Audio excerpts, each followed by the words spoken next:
সারা দেশে চলছে সরকারের ডাকা কারফিউ। এই কারফিউতে সবচাইতে ভোগান্তিতে পড়েছে অনেকের মিটারের ব্যালেন্স শেষ হয়ে যাওয়াতে অন্ধকারে পড়ে আছে।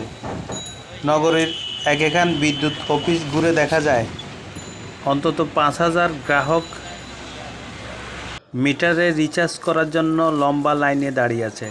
লাইনটি একেবারে একেখানের মোড় থেকে শুরু হয়ে একেখান বিদ্যুৎ অফিস থেকে শুরু হয়ে অলংকারের কাছাকাছি পর্যন্ত লাইনের মাথা চলে যায়।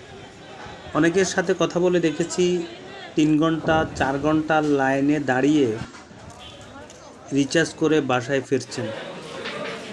তবে এই ভোগান্তি কবে শেষ হবে কেউ জানে না। এতে কী করে অনেকে ক্ষোভ প্রকাশ করেছেন যে ভোগান্তিতে আমরা অনেক সমস্যায় পড়েছি, ইন্টারনেট বন্ধ না করলে এই সমস্যায় পড়তাম না। অনেক গ্রাহককে ইমার্জেন্সি ব্যালেন্স দিলেও তারা সঠিকভাবে ইমার্জেন্সি ব্যালেন্সগুলো ব্যবহার করতে পারছে না, অনেকেরই অভিযোগ। এ ব্যাপারে কথা হয় বিদ্যুৎ অফিসের কর্মকর্তার সাথে। উনি জানান সার্ভার ডাউনের কারণে এই সমস্যা, কারণ গ্রাহক অনেক বেশি আমাদের সার্ভিসের তুলনায়, তাই ভোগান্তি হচ্ছে।